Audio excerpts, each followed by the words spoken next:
La démocratie suppose les préalables au nombre desquels le consensus, une exigence que rappellent de nombreux Guinéens. La plupart de ceux que nous avons interrogés se disent inquiets face à la menace de l'opposition d'organiser une marche le 4 août prochain. L'État doit comprendre qu'on ne peut pas aller tout seul. Il faudrait qu'il y ait l'apport de l'opposition. L'opposition aussi doit comprendre qu'on ne peut pas faire sortir à chaque moment les jeunes dans la rue pour la casse et autre chose. Dans la stabilité, vraiment, il n'y a pas de développement. Quand il y a la grève dans le pays, vraiment, ça crée des dérives. C'est pas bon. Et le pays est en récession, quoi. Donc moi, je demande à l'État, à ceux qui prennent vraiment des dispositions, c'est-à-dire trouver un terrain d'entente, trouver de très bonnes solutions qui peuvent aller au développement socio-économique de ce pays, quoi.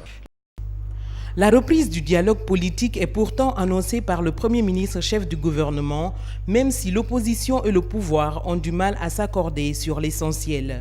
À travers les ondes, les deux camps s'accusent de vouloir maintenir le statu quo dans le pays. Depuis le 11 avril 2011, j'insiste sur l'année 2011, l'opposition a demandé un dialogue sincère avec ce gouvernement. À chaque fois que l'opposition a mis la pression pour que le gouvernement accepte de dialoguer et qu'il y ait eu un accord ou des conclusions du dialogue, ces conclusions n'ont jamais été appliquées. Nos collègues de l'opposition sont peut-être à manque d'arguments. Le dernier accord signé le 20 août auquel j'ai participé, je ne sais pas quel est le point qui n'a pas été respecté.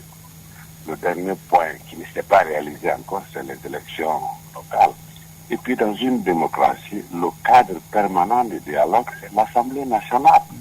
On ne peut pas avoir une Assemblée nationale et continuer d'avoir des constituantes en dehors de l'Assemblée nationale. Aussi longtemps qu'il perdure, ce jeu de ping-pong a de fortes répercussions sur la Guinée.